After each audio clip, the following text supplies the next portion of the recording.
dalamnya yaitu ditandai dengan masa kejayaan Kerajaan Turki Utsmani atau masa keemasan Kerajaan Turki Utsmani yang pada masa pemerintah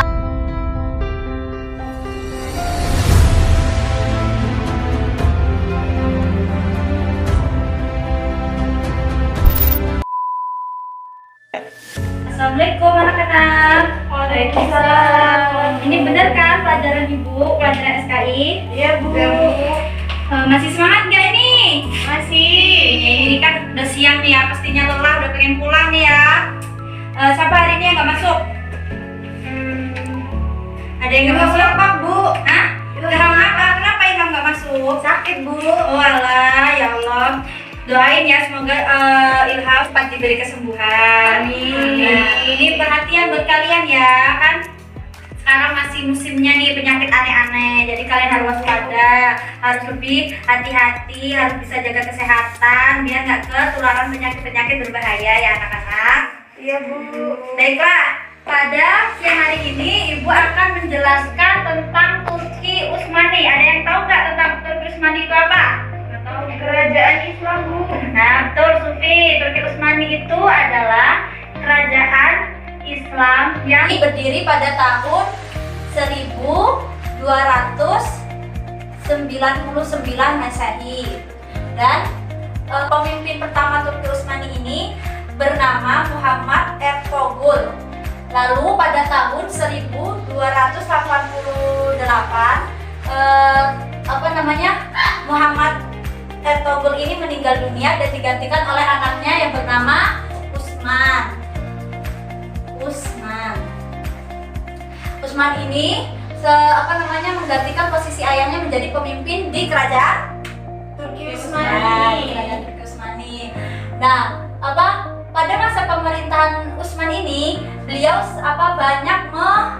banyak melakukan prestasi-prestasi, diantaranya yaitu memenangkan banyak peperangan, dan beliau juga yang memproklamasikan kemerdekaan Fidyah Kesultanan Utsmani, dan juga banyak melakukan penaklukan wilayah untuk kerajaan kekuasaan Turki Utsmani. Lalu di sini kan ada pembahasan tentang periode-periode dalam kerajaan Turki Utsmani, kemajuan Turki Utsmani dan kemunduran kerajaan Turki Utsmani. Di sini Ibu akan membagi 3 kelompok pada kalian. Nanti kalian setiap kelompoknya membahas dari sub judul yang Ibu kasih ya. Iya, Bu. Berhitung, Depi. 1, Sufi, 2, Murma, 3, lainnya 4. Udah ya, kan udah Ibu bagi kelompok. Nanti kelompoknya Devi bahas apa sih yang termasuk di dalam periode-periode yang ada di dalam kerajaan Turki Utsmani. Nanti kelompok Sufi membahas tentang kemajuan yang ada di kerajaan Turki Utsmani. Langsung nanti kelompok Murman juga ya baris ini nanti membahas tentang kemunduran kerajaan Turki Utsmani. Ibu kasih waktu 15 menit buat kalian nyari nanti mempresentasikan ke depan ya. Iya, Bu. Ya, silakan dicari. Udah, Sufi, udah siap belum kelompoknya? Udah, Bu. Udah, silakan Sufi maju jawab tentang yang ini, periode-periode pada kerajaan Turki Utsmani. Baik, di sini saya Sufi Nurul Aziza, perwakilan dari kelompok 3 membahas tentang periode dalam kerajaan Turki Utsmani. Periode pertama itu terjadi pada tahun 1229 sampai 1402. Pada periode ini, sultan-sultan yang memimpin yaitu yang pertama Utsman I, yang kedua Orhan, yang selanjutnya Murad I, dan yang terakhir Bayazid I. Setelah itu di periode 2 ini terjadi pada tahun 1402 sampai 1556 Masehi. Pada periode ini ditandai dengan masa keemasan, yaitu pada masa pemerintahan Sulaiman Al-Qanuni. Udah, Bu? Ya. Baiklah, di sini Ibu akan mengulas yang kalian maju ke depan ya. Jadi, kerajaan Turki Utsmani ini berdiri pada tahun 1299 Masehi. Dan pada kerajaan Turki Utsmani ini di dalamnya terdapat 5 periode. Yang pertama, periode pertama itu dimulai pada tahun 1229 sampai 1402 Masehi. Yaitu dalam periode ini dimulailah berdirinya kerajaan Turki Utsmani, dan sultan-sultan yang menjabat pada periode pertama ini diantaranya yaitu Utsman I, Orkan, Murad I, dan Bayezid I.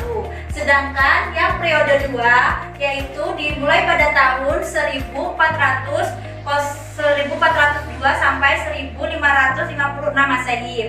Dalam periode yang kedua ini di dalamnya yaitu ditandai dengan masa kejayaan kerajaan Turki Utsmani atau masa keemasan kerajaan Turki Utsmani yang pada masa pemerintahan Sulaiman Al-Qanani. Langsung yang periode ketiga yaitu dimulai pada tahun 1556 Masehi sampai 1699 Masehi. Di dalam periode ketiga ini ditandai dengan kemampuan dan pertahanan kerajaan dalam mempertahankan wilayah kekuasaan kerajaan Turki Utsmani.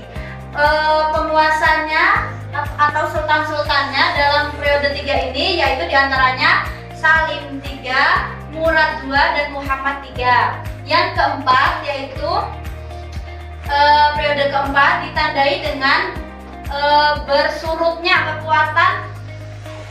kekuatan kerajaan dan terpecahnya wilayah oleh penguasa wilayah. Lalu sultan-sultan yang menjabat pada periode 4 ini yaitu yang pertama Ahmad, lalu Mustafa, dan Muhammad III, dan lain-lain masih banyak lagi. Terus yang periode kelima yaitu pada tahun 1839 sampai 1922 Masehi. Pada periode kelima ini ditandai dengan kebangkitannya kultural dan administrasi dari negara yang dibawahi oleh ide-ide barat. Pada periode kelima ini yang menjabat sultan-sultannya yaitu yang pertama Abdul Aziz, terus Abdul Hamid II, dan Abdul Majid II. Lalu kemajuan Turki Utsmani. Yang pertama dalam bidang kemiliteran dan pemerintahan. Dalam bidang kemiliteran Turki Utsmani ini, kerajaan Turki Utsmani sangatlah berani dan sangatlah tangguh. Maka dari itu ketangguhan kemiliteran Turki Utsmani ini membuat kerajaan siap untuk tempur perang kapan saja. Dan yang pada masa pemerintahannya ini Turki Utsmani penguasa tertingginya yaitu sultan dan dibantu oleh perdana menteri. Lalu yang kedua dalam bidang ilmu pengetahuan dan budaya. Dalam ilmu pengetahuan kerajaan Turki Utsmani tidak terlalu menggeluti karena kerajaan Turki Utsmani terlalu fokus ke dalam bidang kemiliteran. Jadi dalam ilmu pengetahuan dia kurang dalam menggelutinya. Jadi sangat lemah dalam bidang pengetahuan dalam kerajaan Turki Utsmani ini. Tetapi pada masa kepemerintahan Sulaiman Al-Qanuni ini beliau banyak membangun masjid, sekolah, rumah sakit, villa, jembatan, dan alternatif lainnya di dalam kota-kota besar yang ada dalam kekuasaan kerajaan Turki Utsmani. Lalu yang ketiga yaitu kemunduran kerajaan Turki Utsmani. Sejak wafatnya Sultan Sulaiman Al-Qanuni, kerajaan Turki Utsmani mengalami kemunduran. Faktor-faktor kemunduran Turki Utsmani itu sendiri yang pertama ditandai dengan sangat luasnya wilayah kekuasaan. Maksudnya di sini bukannya kita setiap punya kerajaan itu kekuasaan wilayahnya besar itu kita senang ya, tapi pada wilayah Turki Utsmani ini karena saking meluapnya kekuasaan kerajaan Turki Utsmani, jadi keuangan kekerajaan menjadi kacau. Jadi dari situlah menjadi faktor penyebab kemunduran Turki Utsmani. Yang kedua yaitu kelemahan penguasa.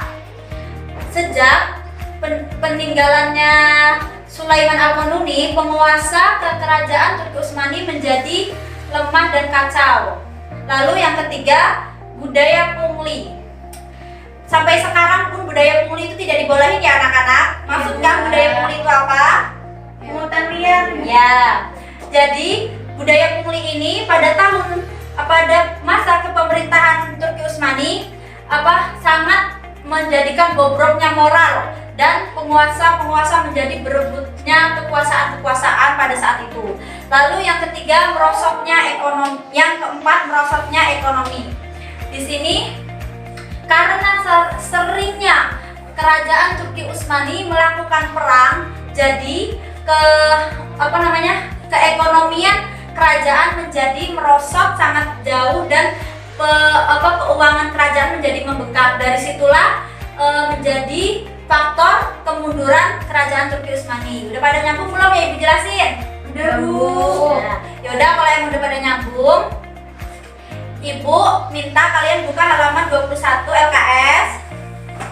Ada kan situ soal uraian Iya, Bu. tentang kerajaan Turki Utsmani. Ada. Nah, di situ buat PR minggu depan dikumpul, bukan buat kelompok ya, tapi individu. Nah, kalau emang kalian udah jelas sama yang Ibu jelasin, pasti kalian bisa jawab soal yang di dalam situ. Bisa ya? Insya Allah Ya. bisa. Baiklah, untuk menutup mata pelajaran pada hari ini, kita mengucapkan lafaz alhamdulillah. Alhamdulillahirabbil alamin. Ayo ketua kelasnya pimpin doa pulang. Duduk siap, berdoa mulai. Wal asri innal insana lafi khusr illa alladziina aamanu wa 'amilus sholihati wa tawassaw bil haqqi wa tawassaw bis sabri. Sekian, terima kasih Ibu ucapkan. Assalamualaikum warahmatullahi wabarakatuh. Waalaikumsalam warahmatullahi wabarakatuh.